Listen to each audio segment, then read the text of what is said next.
Gold, trusted gold buyers. మీరు తాకట్టు పెట్టిన బంగారాన్ని విడిపించి ఈ రోజు ఉన్న మార్కెట్ ధరకు కొనబడను.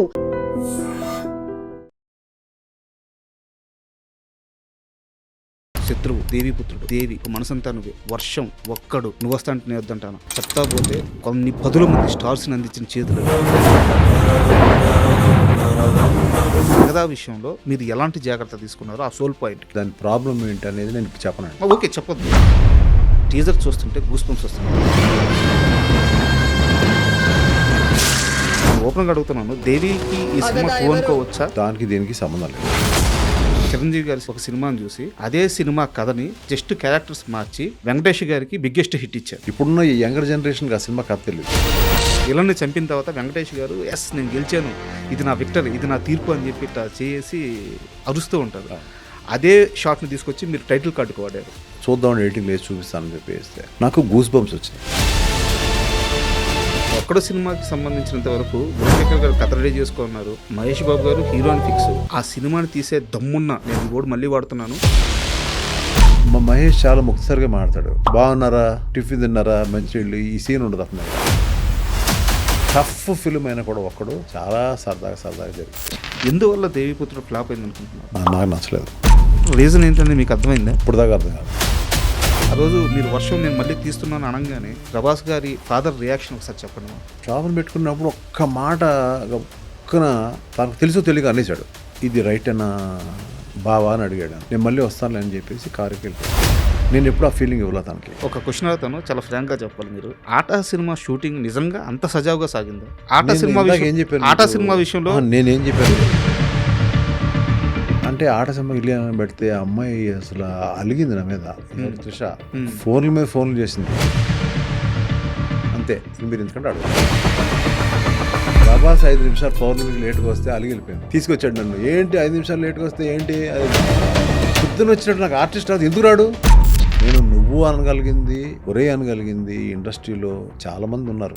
ఊరందరూ మంచి కోరే రాజుగారు తన దగ్గరికి వచ్చేలేక ముందోడైపోతాడు అని నాన్నగారు అప్పుడు ఆస్తి అమ్మేశారు, పొలాలు అమ్మేశారు. ఇప్పుడు మీరు ఇల్లు అమ్మేశారు.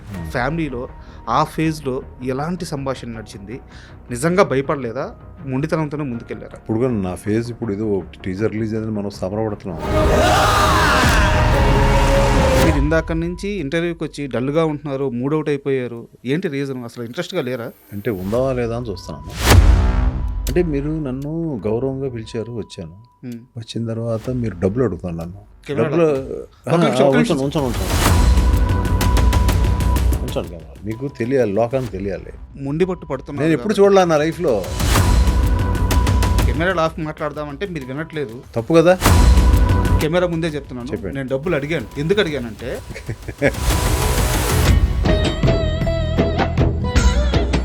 Hi, welcome to my show. Telugu cinema పరిశ్రమలో స్టార్ ప్రొడ్యూసర్స్ చాలామందే ఉంటారు. అయితే సినిమా హీరోలని, హీరోయిన్స్ని, డైరెక్టర్స్ని వీళ్ళందరినీ స్టార్స్గా మార్చే నిర్మాత మాత్రం చాలా అరుదు. వీరిలో ఎంఎస్ రాజు గారిది మొదటి స్థానం. అయితే ఆయన నిర్మాతగానే కాకుండా దర్శకుడుగా మారి కొన్ని అద్భుతమైన సినిమాలు చేశారు. మధ్యలో కాస్త గ్యాప్ వచ్చింది. అయితే ఇప్పుడు అగదా మూవీతో ఆయన కంబ్యాక్ ఇస్తున్నారు. అయితే అది ఇలాంటి కంబ్యాక్ కాదు. జస్ట్ ఈ మూవీకి సంబంధించిన ఒక పోస్టర్, ఒక టీజర్ రిలీజ్ అయింది. మొత్తం ఎంటైర్ సోషల్ మీడియాలో ఈ టీజర్ అండ్ ఎంటైర్ సినిమా ఇండస్ట్రీలో ఈ టీజర్, పోస్టర్ అన్నీ కూడా వైరల్గా మారాయి, టాక్ ఆఫ్ ది టౌన్ అయ్యాయి. అయితే ఒక మనిషి ఇంత గ్యాప్ తర్వాత కూడా సినిమా పైన ప్రేమతో ఇలాంటి ఓ కంబ్యాక్ ఇవ్వడం సాధ్యమా? అండ్ ఎంఎస్ రాజు గారి ఇప్పుడు మైండ్ సెట్ ఎలా ఉంది? అగదా మూవీ పైన ఆయన ఎంత నమ్మకంగా ఉన్నారు? ఇలాంటి అన్ని విషయాలను తెలుసుకుందాం. హాయ్ సార్, నమస్తే. నమస్కారం అండి. సార్, కొంతమంది వ్యక్తులను కలిసినప్పుడు అయితే ఆ మనిషి ఎదురుగా ఉన్నా సరే వారి ప్రయాణం మాత్రం ఎట్లా కళ్ళ ముందు తిరుగుతూ ఉంటుంది, మైండ్లో తిరుగుతూ ఉంటుంది. ఒక శత్రువు, ఒక దేవీపుత్రుడు, ఒక దేవి, ఒక మనసంతా నువ్వే, వర్షం ఒక్కడు, నువ్వు వస్తా అంటే నేను వద్దంటాను, చెప్తా పోతే తెలుగు సినిమా ఇండస్ట్రీకి కొన్ని పదుల మంది స్టార్స్ని అందించిన చేతులు అవి. ఇలాంటి వ్యక్తి ముందు కూర్చొని ఈరోజు ఇంటర్వ్యూ చేయడం చాలా అదృష్టంగా భావిస్తున్నాను. Thank you sir. అయితే నేను నేరుగా అగదా మూవీ విషయానికే వస్తున్నాను. సార్, టీజర్ చూస్తుంటే గూస్ బంప్స్ వస్తున్నాయి.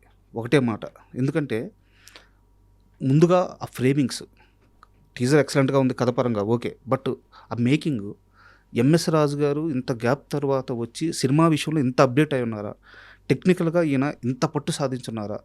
నేను ఏజ్ కూడా చెప్తున్నాను, 65 అబో అనుకుంటాను. సో ఒక మనిషికి ఇలాంటి ఒక కంబ్యాక్ ఎలా సాధ్యం?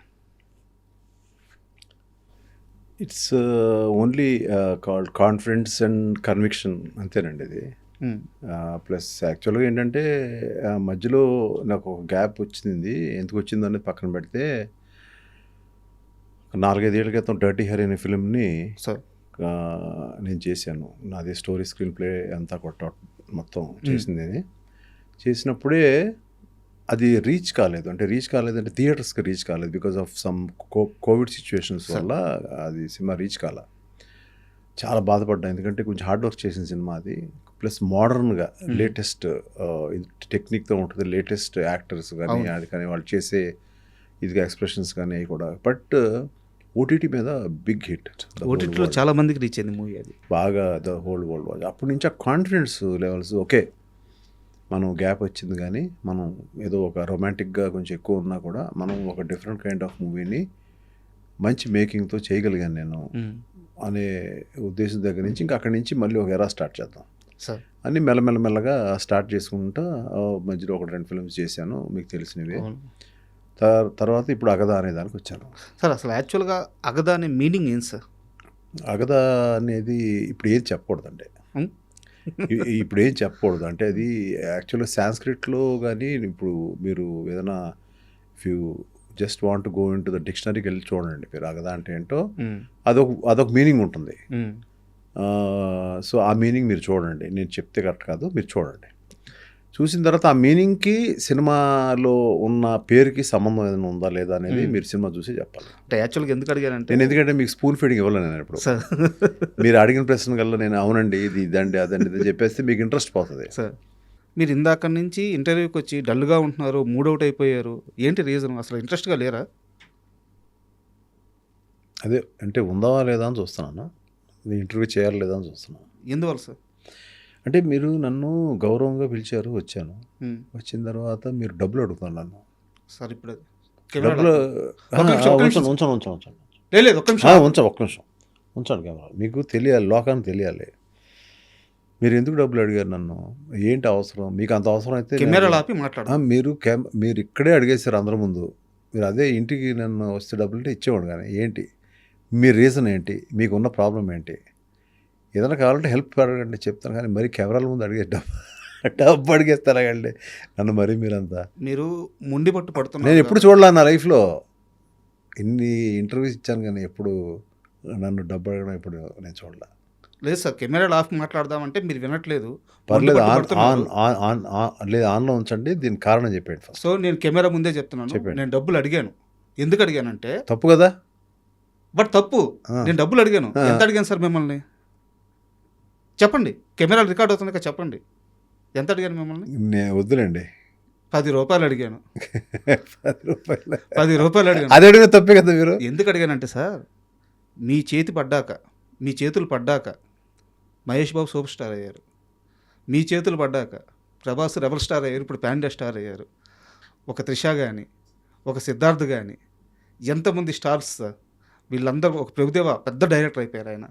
వీళ్ళందరూ మీ చేతుల నుంచి ₹1, ₹10, లక్షో కోటో తీసుకున్న తర్వాతే వాళ్ళు సూపర్ స్టార్లు అయ్యారు. సో మీ చేతి నుంచి ఒక ₹10 నా చేతిలోకి వస్తే నా లైఫ్ కూడా మారుద్దన్న. అవునండి, అదేదో ముందే చెప్తే ఇచ్చేసేవాడు కదా. మీరు మళ్ళీ డబ్బులు ఇవ్వండి అంటే డబ్బులు ఇస్తారంటే కోపం వచ్చింది నాకు. సరే పని చేయండి సార్, మీ ఇంట్లో మీకు ఏంటి, ఒక అబ్బాయా అమ్మాయా? ఒక బాబు సార్. ఒక బాబు. ఆ బాబుకి మంచి చాక్లెట్స్ కొనివ్వండి సార్. మీ కెరీర్ బాగుండాలి, మీ అబ్బాయి కెరీర్ బాగుండాలి, ఇద్దరికి తీసుకోండి. Wish you all the best. Thank you sir. Thank you so much. ఇది ఎంఎస్ రాజు గారు ఇచ్చిన డబ్బులు. నేను చాక్లెట్లు కొన్నాను, ఇంకోటి కొన్నాను. నా జీవితాంతం నాతో పాటు నా పర్సులో ఈ డబ్బులు ఉంటాయి. ఇది నేను ఒక అదృష్టంగా భావిస్తున్నాను. ఇది ఇచ్చిన డబ్బు కూడా ₹1000 1 crore అవ్వాలని కోరుకుంటున్నాను. అయ్యో మీ దీవెన్ సార్. యాక్చువల్గా ఒక క్రియేటివ్ పర్సన్కి మైండ్లో ఒక 100 థాట్లు వస్తూ ఉంటాయి. ప్రతిరోజు పని చేసుకుంటూ ఉంటాం, మైండ్లో థాట్స్ తిరుగుతూ ఉంటాయి. బట్ కొన్ని అలా పక్కన పెట్టేస్తాం గొప్ప థాట్స్ని. సో ఎప్పటి నుంచో మీ మైండ్లో ఉన్న మీ డ్రీమ్ ప్రాజెక్ట్ ఇది అగదా అనేది. సో అసలు ఈ లైన్ మీకు ఎప్పుడు క్రియేట్ అయింది మైండ్లో? లైను ముందరే ఉందండి. ఈ కైండ్ ఆఫ్ ఫిల్మ్ ఒకటి డిఫరెంట్ దాదాపు చాలా ఉన్నాయి నా దగ్గర. ఇందులో కైండ్ ఆఫ్ డిఫరెంట్ ఫిల్మ్ ఇది ఏదైనా చేద్దాం, కానీ బడ్జెట్ ఎక్కువ అవుతుంది. స్టార్స్ లేకుండా ఇంత బడ్జెట్ ఎలా చేయగలం అనే టైంలో నాకు ఈ చిత్ర నిర్మాతలు కాశీ విశ్వలక్ష్మి గారు సినిమా చేద్దాం అనే ప్రపోజల్ వచ్చినప్పుడు సార్ నేను చెప్పాను, ఏదో చిన్న ఫిల్మ్స్ ఏదో చేసి మనం సినిమా అయింది అనిపించుకొని మీరు సినిమా తీశారు. తర్వాత అది దాన్ని పుష్ చేయలేక మనకు ఓపెనింగ్స్ రాక నేను ఫామ్లో లేను. అది రైటా కాదా అసలు ఫస్ట్ అయితే డిస్కరేజ్ చేశాను వద్దని. కానీ లేదండి చేద్దాం అన్నయ్య అందావిడ అని అన్నప్పుడు ఇంకా సరే ఆ మాట తీసుకుని పర్లేదు బడ్జెట్ గురించి ఆలోచించేద్దాం మీరు అన్నప్పుడు, బడ్జెట్ గురించి ఆలోచించద్దు అనే మాట అన్నప్పుడు సరే ఓకే అని చెప్పి అప్పుడు దెన్ నా ఈ స్టోరీని అప్పుడు దాన్ని ఎన్నుకున్నాం సార్. అయితే ఈ స్టోరీని ఎన్నుకొని ఇంకా అది రఫ్గానే ఉంది ఐడియా. దాన్ని అక్కడి నుంచి ఒక 6 months అంతా దాని మీద కూర్చొని గట్టిగా దాని మీద ప్రయత్నం చేసి ఒక టీంని పెట్టుకొని అట్లా చేసి నాకు ఈ కథ అయిన దగ్గర నుంచి కూడా క్యారెక్టర్ మహాదేవి అనే క్యారెక్టర్ కూడా నాకు డైరెక్ట్గా కామాక్షి తప్ప ఇంకెవరు నాకు రాలే మైండ్లోకి. సార్ కామాక్షి భాస్కర్లా తప్ప నాకు ఎవరు మైండ్లోకి రాలే. సో తనని పిలిపించి ఏమ్మా ఇది లైన్ ఇది ఐడియా ఇది ఏంటి అని అంటే వెంటనే అమ్మాయి తను మీ సినిమాలో చేయడం నా డ్రీమ్ అండి, ఎప్పుడు చిన్నప్పటి నుంచి పెరుగుతా మీ సినిమాలు చూస్తూ ఉన్నాను, ఐఎమ్ రియల్లీ థ్రిల్డ్ అండి, నా బెస్ట్ నేను ఇస్తాను అని చెప్పింది. బట్ అది మాట్లాడిన తర్వాత కూడా ఇంకొక 5 నెలలు 6 నెలలకి తన డేట్స్ అడుగుతూ ఉన్నారు వాళ్ళ మేనేజర్స్ వాళ్ళు. నేను చెప్పలా, మొత్తం అంతా ఒక రఫ్ ఐడియాగా నాకు కొంచెం స్ట్రెంగ్త్ అనిపిస్తేనే చేద్దాం. ఎందుకంటే ఎక్కడో నాకు అనిపించింది నాకు ఒక దేవుడు పంపించిన ఒక వరం లాగా ఒక మంచి ఇన్వెస్ట్మెంట్ చేద్దాం అని వచ్చిన పీపుల్ ఉన్నారు నాకు. సో ఎక్కడో ఒక అండ ఉంది, దీన్ని వెళ్ళొచ్చు ముందుకి, కొంచెం భయం లేకుండా వెళ్దాం. ముందు నుంచి కూడా నేను ఒక నిర్మాతగా భయం లేకుండా వెళ్ళాను. అయ్యో అది మీరు స్టార్ అయినా కాకుండా వెళ్ళాను. సో అదే దృక్పథం అనేది మా సోదరికి ఉండడం అనేది నేను అలాగే పెట్టి స్టార్ట్ చేయండి అన్నయ్య అన్నా కూడా నేను స్టార్ట్ చేయాలి. మెల్లగా టైం తీసుకున్నాను. కొడితే మళ్ళీ కుంభస్థలాన్ని కొట్టాలనే ఉద్దేశంతో ఉన్నాను. అది అంటే అవ్వాలని కోరుకుంటున్నాను. మనమేమి వీఆర్ నాట్ యూనో ఏదో దేవుడు కాదు నేను. బట్ అట్లీస్ట్ నా ప్రయత్నం నేను అంటే 100కి 100% ట్రై చేద్దాం. అది కరెక్ట్ పాత్రలో ఉంది సార్. ఎందుకంటే టీజర్ రిలీజ్ అయినాక చాలామంది అంటే కథ పరంగా కాదు కానీ వైబ్ అనేది ఒకటి ఉంటుంది. ఆ దేవి సినిమా చూసిన ఆ వైబ్ వస్తుంది, ఆ ఫీల్ కలుగుతుంది, ఆ ఎమోషన్ వస్తుంది అని చెప్పి మీడియా వాళ్ళు ఎంతమంది జర్నలిస్టులు చెప్పారంటే బయట జనాలు ఓకే, జర్నలిస్టులు చెప్పడం కొంచెం కొత్త, ఒక సినిమా గురించి అంత గొప్పగా మాట్లాడడం ఎక్కడ నెగిటివ్ లేదు, ట్రోలింగ్ లేదు. అది నిజంగా నా అదృష్టం. అంటే నేను ఓపెన్గా అడుగుతున్నాను, దేవికి ఈ సినిమా 2 అనుకోవచ్చా లేదంటే దేవికి లేదండి? దేవి అనేది అది ఆ పార్ట్ అది వేరండి. అది నేను ఇంకో నిర్మాతకు చేస్తున్నాను. అది అవునా? దేవి పేరు చెప్పినప్పుడు అది వేరండి. అది ఇంకా it will take some time. అది కరెక్ట్ హీరోయిన్ దొరకాలి, దానికి చేయాలి. ఓకే. బట్ ఇప్పుడు దానికి దీనికి సంబంధం లేదు. కానీ ఆ కైండ్ ఆఫ్ ఫిల్మ్ లాగా చేద్దామని కూడా నాకు ఐడియా లేదు. అంటే ఎందుకు కంపేర్ చేస్తారంటే జనం, నేను దేవి అనేది ఒక సెన్సేషన్ అప్పట్లో, ఫస్ట్ పాన్ ఇండియా ఫిల్మ్ అది. That is the first pan India film Devi. చాలా ఫిల్మ్స్ రిలీజ్ అయ్యాయి అప్పటికి. అలాంటి ఫిల్మ్స్ కొన్ని పాము మీద కానీ అమ్మవార్ల మీద కానీ రిలీజ్ అయిన ఫిల్మ్స్ ఉన్నాయి. తెలుగు తమిళ వరకే పరిమితం అయ్యారు అవి. నేను అన్ని లాంగ్వేజెస్ రిలీజ్ చేశాను ఆ సినిమాని. ఎందుకు అనిపించింది అలా చేయాలనిపించింది. అది దట్ వాజ్ ఎ సెన్సేషన్ అది. సో అట్లా ఈ ఫిలిము దానికి దగ్గరగా తీసుకురావడే చేసే ప్రయత్నం నేను చేయలే. దీని కథ వేరు, దీని కథ కమామిషు ఇది వేరు టోటల్గా. ఓకే. కొత్తగా వనిత విజయ్ కుమార్ గారి అమ్మాయిని కూడా పాప, తను వాళ్ళ మదరు, నేను చెప్పాను అంటే ఆల్రెడీ జనం తెలిసిన మ్యాటరే అయినా కూడా మళ్ళీ చెప్పాల్సి. సో తను వనిత మంజులు గారు అమ్మాయి. సో తను దేవి అనే ఫిలింలో she has a very beautiful role, తెలుసు. అవును. తనుని ఇంట్రడ్యూస్ చేశాను. తమిళ్లో చేసింది 1-2 ఫిల్మ్స్, తెలుగులోకి ఇంట్రడ్యూస్ చేశాను. చేసి ఇప్పుడు ఇన్నాళ్ళకి తన కూతురు ని మళ్ళీ ఇంట్రడ్యూస్ చేసే ఇదిని ఇచ్చాడు ఆ దేవుడు. అంటే ఒక మంజులు గారి ఫ్యామిలీ, మంజులు గారి యొక్క లెగసీ నుంచి వచ్చిన ఒక అమ్మాయి. అండ్ సో తను ఏం చేసింది, వీళ్ళందరూ నేను చెప్పిందంతా అక్కడ ఆ స్క్రీన్ మీద అంత ఉందా లేదా అనేది మీరే చూసి రేపు పొద్దున చెప్పాలి. అంటే యాక్చువల్గా అగదా గురించి కాస్త పక్కన పెడదాం సార్. ఒక చిన్న డౌట్, మీ నాన్నగారు మీది గోదావరి జిల్లా అనుకుంటాను, ఎన్ని వందల ఎకరాలు సార్ మీ ఆస్తి? చాలా ఉందండి. ఇప్పుడు అన్నీ మనం హిస్టరీ తవ్వి అవన్నీ ఎందుకు, అవన్నీ కూడా జరిగిపోయిన మ్యాటర్స్ అవన్నీ. My father is a great person. నేను చెప్పాను సార్, రాయపరాజు గారు. అవునండి, రాయపరాజు గారు. ఇది ఆయన కానీ ఆయన ఊళ్ళో కానీ వెస్ట్ గోదావరి, సో ఆ ఊళ్ళో కానీ మా తాతగారు కానీ లేకపోతే మా ఫాదర్ తాతగారు కానీ వీళ్ళంతా కూడా they are landlords sir. అయితే ల్యాండ్ లార్డ్స్. వీళ్ళకి ల్యాండ్స్ తర్వాత మొత్తం అగ్రికల్చర్స్ మీద వాటి మీద మంచి గ్రిప్ ఉండేది. అటువంటిది మేము యాక్చువల్గా చెన్నై షిఫ్ట్ అవ్వాల్సి వచ్చింది. అప్పట్లో మెడ్రాస్ పేరు. మేము కొన్ని కారణాల వల్ల షిఫ్ట్ అవ్వాల్సి వచ్చింది. కారణాలు ఏమైనా మేము కొన్ని షిఫ్టింగ్ అవ్వాల్సి వచ్చింది. షిఫ్ట్ అయిన తర్వాత మా నాన్నగారికి సినిమా తీయాలని అనిపించింది. 1-2 సక్సెస్లు అయినాయి. అయినా కూడా ఆయన కొంచెం హెల్త్ రీజన్స్లో మేమే వద్దు, అంత మీరు ఎగ్జాక్ట్ అవ్వద్దు, మీరు తీసుకోలేరు, మీరు వెరీ సాఫ్ట్ మీరు అని చెప్పి ఒక స్టేజ్కి వచ్చేటప్పుడు అప్పటికే నా మ్యారేజ్ అయింది జస్ట్. సో 1985లో మ్యారేజ్ అయింది నాకు. 85 ఆ టైంలో జస్ట్ 1-2 ఇయర్స్ ముందు ఎప్పుడు చెప్పేసాం, వద్దు మీరు ఆ స్ట్రెస్ తీసుకోవద్దు, ఆ టెన్షన్ తీసుకోవద్దు. అప్పటికి ఆయనకి తెలిసి తెలియని ఇదిలో ఆయన ఎంత మంచివారు అన్నీ ఉన్నా కూడా హీ లాస్ట్ మనీ. సో నేను బేసిక్గా నాకు అప్పుడే పెళ్ళయింది. సో ఆవిడ ఏంటంటే there is a family. So ఉండే అదర్ మెంబర్స్ అంతా ఉంటారు కదా. చేత మై బ్రదర్ చోజ్ జాబ్ అండి. నాకు సినిమా వద్దు, సినిమా అంటే భయం నాకు అని చెప్పి he chose a job. Now he's in a very good position, is doing a very big చేస్తున్నాడు, is doing some big business and all.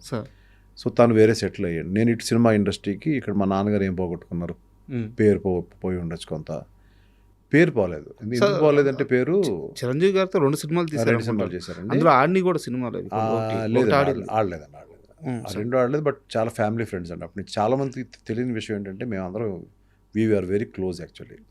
అది మేము చెప్పుకోం, బయటకు చెప్పుకోం. చాలా ఎర్లీ స్టేజ్లో కదా sir Chiranjeevi, early stages, just starting stage. So అట్లా మా నాన్నగారు పేరు పోగొట్టుకోలేదు, ఉన్నాయన్నీ అమ్మేసి ఇచ్చేశారు.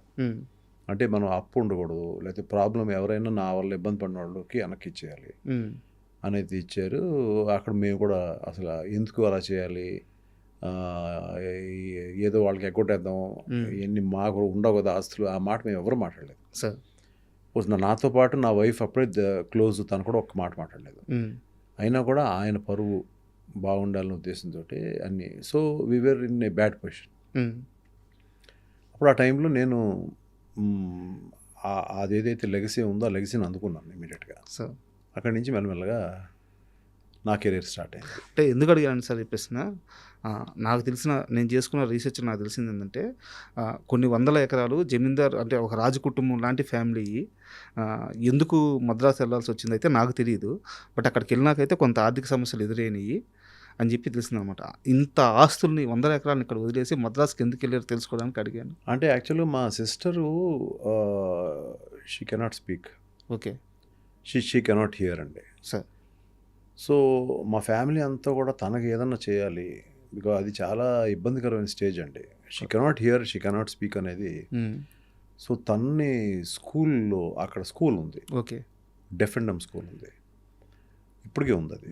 ఆ స్కూల్లో చేర్పించి ఏదో ఒకటి చేయాలి అని, అలా ఆవిడ వదిలేకుండా ఏదో ఒకటి చేయాలని చెప్పి మా నాన్నగారు చేసిన సంకల్పం అది. అందువల్ల మేము అక్కడ షిఫ్ట్ అయ్యాం సార్. ఆ షిఫ్ట్ అవడంలో ఆయనకి బోర్ కొట్టి సినిమా తీశారు ఆయన. అది మ్యాటరు. ఓకే. సో ఇప్పుడు మా సిస్టర్ షీఈ్ సెటిల్డ్, షీఈ్ అప్పట్లోనే మ్యారేజ్ అయిపోయింది. And her son is doing very well, he's in US now. వాళ్ళకి మ్యారేజ్ అయిపోయి పిల్లలు. సో అప్పుడు ఆ రోజు మా నాన్నగారు తీసుకున్న డెసిషన్, వాజ్ రైట్. చిన్నప్పటి నుంచి మీరు పుస్తకాలు కానీ, నవలలు కానీ, కథలు కానీ ఏమన్నా బాగా చదివేవాళ్ళ? చదివేవాడినండి. ఎక్కువ స్కూలు, కాలేజెస్కి వెళ్ళినప్పుడు కూడా ఈ చిన్న చిన్న పుస్తకాలు ఉండే చూడండి, అదేంటి రోడ్డు మీద ఉండేవి, అది ఉద్వేగంగా ఉంటాయి, దాన్ని ఏమంటారు, అది ఒక ఇన్వెస్టిగేటివ్ అవునవును బుక్స్ అవును, ఉండే, నావల్స్. అలాంటివి కొంచెం ఇంటికి తెచ్చుకొని చదివేవాడిని. మా నాన్నగారికి తెలియకుండా చదివేవాడిని. ఎందుకు ఈ ప్రశ్న అడిగానంటే, ఈ బుక్ రీడింగ్ అలవాటు లేని వాళ్ళు సినిమాని చూసి గమ్ముగా బయటకు వచ్చేస్తారు, ఎక్కువ ఆలోచించలేరు. మీరు ఒక సినిమాని చూసి, చిరంజీవి గారి ఒక సినిమాని చూసి అదే సినిమా కథని జస్ట్ క్యారెక్టర్స్ మార్చి వెంకటేష్ గారికి బిగ్గెస్ట్ హిట్ ఇచ్చారు. అది మీకు అంటే ఎలా ఆ క్యారెక్టర్లను మారిస్తే ఇంకో కథ వచ్చేస్తుంది. ఈ పేరు మైండ్ కూడా చెప్పండి, పర్వాలేదు. చట్టానికి కళ్ళు లేవనుకుంటారు. చట్టానికి వెళ్ళి నాకు చాలా ఇష్టమైన సినిమా. అదే సినిమాని మీరు శత్రువుగా మార్చారు. అది డైరెక్టరు ఇప్పుడు ఇవాళ సీఎం అయిన విజయ్ గారు ఫాదరు. అవును. సో నేను చాలా యంగ్, అది చూసినప్పుడు చాలా ఇన్స్పైర్ అయిపోయాను. అంటే ఒక సిస్టరు అంటే అక్క, తమ్ముడు ఎంత ప్రేమగా ఉంటారో. తమ్ముడు కొంచెం రిఫ్రాఫ్ తిరుగుతూ ఉంటాడు. ఇప్పుడున్న ఈ యంగర్ జనరేషన్కి ఆ సినిమా కథ తెలీదు. సరే, ఆ రిఫ్రాఫ్గా తిరిగే దగ్గర వీడిని ఏదో అంటూ ఉంటుంది, తిడుతూ ఉంటుంది. బట్ అతి ప్రేమ, చక్కగా తీసుకొచ్చి రాత్రిపూట ఏదైనా ఉన్నా కూడా భోజనం పెడతా ఉంటుంది. సరే రారా అలిగే ఏంటంటూ ఉంటుంది. చాలా సెంటిమెంటల్ బ్యూటిఫుల్ ఫిల్మ్ అది. అవును. కానీ ఒక సొసైటీలో తప్పు జరిగినప్పుడు తను చట్టాన్ని తన చేతిలో తీసుకుంటాడు హీరో. తీసుకున్నప్పుడు చట్టానికి లోబడి ఉన్న ఒక పోలీస్ ఆఫీసర్ అయిన అక్క ఇతను ఎదురు వెళ్తుంది. అది that is a beautiful confrontation. అంత ప్రేమగా ఉన్న ఒకళ్ళు కాన్ఫ్రంటేషన్. ఈ ఐడియా అనుకుంటా ఉన్నానండి. కొన్ని ఇయర్స్ గడిచినాయి. చేసిన తర్వాత ఎక్కడో నేను కోడి రామకృష్ణ గారు కలిసి ఒక సినిమా చేద్దాం అనే మూడ్లోకి వచ్చిన తర్వాత నేను ఆయన నా తీరు, నన్ను, నాతో పాటు సిట్టింగ్స్ వేరే కథ అనుకున్నాం మేము. అవన్నీ చూసిన తర్వాత నువ్వు చాలా ఇంటెలిజెంట్ బాబు, నువ్వు ఏదైనా కథలు దాన్ని నేను ఎలా సరి చేయాలో చేస్తాను. ఆయన చాలా బిజీ. ఒక ఆల్మోస్ట్ 8 సినిమాలు ఒకేసారి, 6 సినిమాలు జరుగుతూ ఉండే ఒకేసారి. ఆ ఇదిలో ఆయన్ని నేను అనుకున్నాను, నన్ను పక్కన పెట్టడానికి ఏమైనా ఇలా నాకు అప్పచెప్పేశారు అనుకున్నాను. కానీ అదే హెల్ప్ అయింది. అప్పుడు నాకు ఒక థాట్ వచ్చింది. ఇక ఒకళ్ళిద్దరు ఫ్రెండ్స్ ఉండేవారు నాతో పాటు, కొంచెం సినిమా నాలెడ్జ్ ఉన్నవాళ్ళు. వాళ్ళతో పాటు కూర్చున్నప్పుడు నేను ఓకే, అది టక్కన గుర్తొచ్చింది. ఓకే, చట్టానికి కళ్ళు నచ్చింది. అది కాదు మన కథ, కథ అది కాదు, అది కాదు కదా. ఆ క్యారెక్టర్లు తీసుకున్నాం. క్యారెక్టర్లు తీసుకుని మళ్ళీ అక్క చెల్లి ఏంటి, ఇద్దరిని ఇష్టపడిన లవర్స్. వాళ్ళు ఎలా ఒకేసారి డిగ్రీ చదివారు, వాళ్ళు ఎంత ప్రేమగా ఉన్నారు.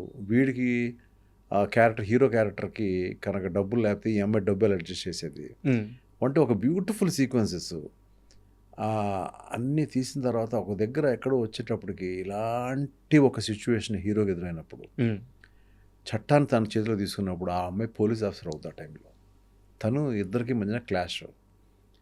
కానీ ఇదంతా కూడా అమ్మాయి రియలైజ్ అయ్యి, ఆ క్యారెక్టర్ని విజయశాంతి గారు వేశారు, ఈ క్యారెక్టర్ని వెంకటేష్ బాబు వేశారు. శత్రువు. అవును, బ్లాక్ బస్టర్ హిట్. అమ్మో, నా ఫస్ట్ మూవీ. ప్లస్ ఇంకా దాని గురించి అంతకంటే ఎక్కువ చెప్పే కంటే, సో అక్కడ ఉన్న అక్క తమ్ముళ్ళని ఇద్దరిని లవర్స్ చేసేసాను. మిగిలిన కథ వేరు. అవును, మిగిలిన కథ చంపడాలు కానీ, లేకపోతే సీన్లు కానీ, లవ్ సీక్వెన్సెస్ కానీ అన్నీ వేరు. అవును. అయితే ఆ సినిమాలో ఒక బ్యూటీ ఏంటంటే, టైటిల్ కార్డులో ఒక ఫ్రేమ్ ఉంటుంది, ఎండ్ కార్డు ఫ్రేము అదే. విలన్ని చంపిన తర్వాత వెంకటేష్ గారు ఎస్ నేను గెలిచాను, ఇది నా విక్టరీ, ఇది నా తీర్పు అని చెప్పి ఇట్లా చేసి అరుస్తూ ఉంటారు. అదే షాట్ని తీసుకొచ్చి మీరు టైటిల్ కార్డుకు వాడారు. ఏ ఫ్రేమ్తో అయితే సినిమా స్టార్ట్ అవుద్దో అదే ఫ్రేమ్తో ఎండ్ అవుద్ది. అది ఏంటంటే అండి, రష్ చూసుకుంటున్నప్పుడు స్టార్టింగ్ ఆఫ్ ద ఫిలింలో శత్రువు అని టైటిల్ పెట్టాం. దాని ముందు శివ సినిమా రిలీజ్ అయింది. ఓపెనింగ్ ఒక థ్రిల్ ఉంటుంది. మనం ఇక్కడ నార్మల్గా హీరోయిన్ తోటి అట్లా మెల్లమెల్లగా అట్లా స్టార్ట్ చేసేటట్టు ఉంది. తర్వాత మెల్లగా వెళ్తుంది స్ట్రాంగ్. అవును. అప్పుడు ఆ టైంలో ఇక్కడ చిన్న ఏదో ఒక కిక్ రావట్లేదు డైరెక్టర్ గారు నాకు, అది ఇది అంటే ఆయన ఒకరోజు నన్ను వదిలేయండి నేను చెప్తానని నెక్స్ట్ డే వచ్చి, అది ఆయన చెప్పిందే. లాస్ట్ షాట్ ఏదైతే అరుస్తున్నాడో మనం శుభంగా ఆడేసాము, దాన్ని స్టార్టింగ్ వేసేద్దాం అన్నాడు. నాకు అర్థం కాలే అదేంటండి అన్న, చూద్దామని ఎడిటింగ్ లేచి చూపిస్తానని చెప్పి వేస్తే నాకు గూస్ బంప్స్ వచ్చినాయి. సార్ అంటే ఏంటి, ఎందుకు వస్తున్నాడు, ఏంటి గొడవ, ఆ కథ ఏంటి అనేది నాకు ఫస్ట్ ఇంట్రెస్ట్ స్టార్ట్ అయిపోయింది. కరెక్ట్. సో అక్కడి నుంచి you start telling your story.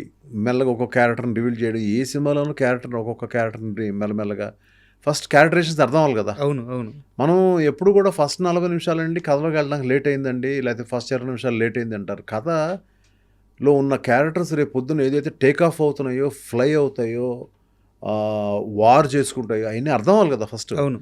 Video ఏంటి, ఆ క్యారెక్టరేషన్ ఏంటి, వాడి ఏ విధంగా వాడి బిహేవియర్స్ ఏంటి అవును అని దాని మీద ఏ సినిమా అన్నా మనకి రేర్. ముందు నుంచి దద్దరని అందుకుని మనకు అర్థమైపోతూ ఉండడం అనేది చాలా రేర్.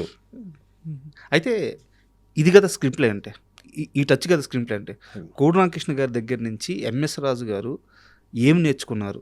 సినిమా నేర్చుకున్నారా, జీవితం నేర్చుకున్నారా, డబ్బులు సంపాదించడం నేర్చుకున్నారా, ఒక మంచి మనిషిగా బతకడం నేర్చుకున్నారా? అన్నీనండి. అందులో సినిమా ఎక్కువగా నేర్చుకున్నాను. మొత్తం కథ అయిపోయిన తర్వాత ఒకరోజు ఆయన మొత్తం కథ, సార్ మీరు రండి, ముందు మీ షూటింగ్ లీటింగ్ తర్వాత నాది స్టార్ట్ అవ్వాలి సినిమా, ఇక్కడ ఒకసారి హీరోకి చెప్పాలి వెంకటేష్ బాబు గారికి, మీరు రండి కూర్చోండి అంటే అప్పుడు వచ్చి కూర్చుని ఎలా విన్నారు, 1 గంటన్నర 2 గంటల్లో స్టోరీ చెప్పాం. బాగా డ్రైగా ఉందండి అన్నారు ఆయన. నాకు కోపం వచ్చేసింది, ఇంత కష్టపడి 1 month 2 months కూర్చుంటే అది గబుకు అలా అన్నారండి, డ్రైగా ఉన్నారండి. అంటే ఏంటంటే కొంచెం గివ్ మీ సమ్ టైం. ఈ టైం 3 రోజులు 4 రోజులు పట్టింది. తర్వాత సవేరా హోటల్ అని ఉందండి, బాగా ఫేమస్. మేము ఎక్కువ హోటల్స్ సిట్టింగ్ అన్నీ ఆయనతో అక్కడే. అక్కడ ఆ రోజు మేము రూమ్ తీసుకోకుండా రూమ్ వదిలే మనం అని చెప్పి రెస్టారెంట్కి వెళ్ళాం. ఆ రోజు రెస్టారెంట్ అంతా ఖాళీగా ఉంది. సో మెల్లగా కూర్చున్నాము, ఒక చిన్న పెగ్ వేసుకున్నాం, అందులోనే వేసుకొని మళ్ళీ మాట్లాడుతుంటే మాకేంటి, మాకు లోపల కోపం వచ్చేస్తుంది మా ఇద్దరికి. ఈయనేంటి ఏదో డ్రై అన్నారేంటి అది అని. అప్పుడు ఆయన ఒక కాసేపు ఉన్న తర్వాత మెల్లగా నేను ఉండబట్టలేక నేను అడిగాను, ఎందుకంటే I was two young and he was a very experience person. అప్పటికి చాలా సినిమాలు చేశారు, వెరీ ఎక్స్పీరియన్స్. 27 అనుకుంటాను మీ ఏజ్, అంతేనా? I think so sir, I think so. అప్పుడు నేను అడిగాను, ఏమండి మీరేమి ఇలా చెప్పారు, నాకు నచ్చింది అంటే, అది కాదు బాబు డ్రైగా ఎందుకు ఉందనంటే స్క్రీన్ ప్లే బాగుంది, స్క్రీన్ ప్లే ఇంకా చేద్దాం, ఇంకా కూర్చోవాలి మనంతా, కానీ ఇందులో విలను టఫ్గా, అంటే సినిమా అంతా ఏదో చాలా టెన్షన్గా ఉంటుంది సినిమా అంతా. ఇవాళ పెద్ద హీరో ఫిల్మ్కి కొంచెం కమర్షియాలిటీస్ కావాలి మనం ఏదైనా కనుక. సో దీంట్లో విలన్ క్యారెక్టరైజేషన్ ఏదైతే ఉందో దాన్ని మారుద్దాం, నేను చెప్తానని చెప్పి దాని మీద, అంటే ఆయన ఒక్కసారి వింటే మొత్తం వెళ్ళిపోద్ది కదా, ఆయన స్టోరీ చెప్పేశారు మొత్తం అప్పుడే. అప్పటికి 1-2 డ్రింక్స్ అయిపోయినాయి, మొత్తం స్టోరీ ఒక అరగంటలో చెప్పేశారు ఆయన. ఒక్కసారి అంటే ఎలా చెప్పేశారు, మేము ఇన్నాళ్ళు కూర్చుంటే మాకే గుర్తుండదు, టగటగా చెప్పేశారు ఆయన. Is a genius sir. చెప్పేసిన తర్వాత అన్నారు, ఈ విలన్ క్యారెక్టర్ ఏదైతే ఉందో నేను కొన్ని క్యారెక్టరేషన్ చెప్తానండి మీకు అని చెప్పి.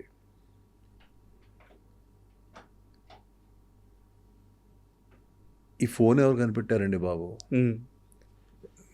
ఇలా అనడం, ఆయన అంటే యాక్ట్ చేసి చూపించారు నాకు. ఏదో ఏదో అంటే ఆయన క్యారెక్టరేషన్ చెప్పారు మొత్తం. 5-10 minutes కోట శ్రీనివాసరావు టక్ థ్యాంక్స్ అని చెప్పడం, ఇటువంటి ఒక హ్యూమరస్ రోల్ ఆయన వల్ల క్రియేట్ అయిపోయింది సార్. బట్ తర్వాత సినిమా రిలీజ్ అయిన తర్వాత థియేటర్లో అప్లాజ్, అంటే సీరియస్గా వెళ్ళేదేమో సినిమా, ఫ్లేవర్ చేంజ్ అయిపోయింది సినిమాకి. That was an experience. అగదా కోసం అగదా. అయితే నాకు ఒక ఫేజ్ గురించి కావాలి సార్. మీ లైఫ్లో ఒక సామెత ఉంటుంది, ఊరందరూ మంచి కోరే రాజుగారు తన దగ్గరికి వచ్చేలేక మొండోడైపోతాడు అని. మీ నాన్నగారు సినిమాలు తీసి చాలా నష్టపోయారు. అయితే మీ దగ్గరికి వచ్చేలేక ఫస్ట్ 2 సినిమాలు హిట్, తర్వాత బి గోపాల్ గారితో ఒక సినిమా తీసిన తర్వాత ఆ సినిమా ఫ్లాప్ అయిపోయింది. స్ట్రీట్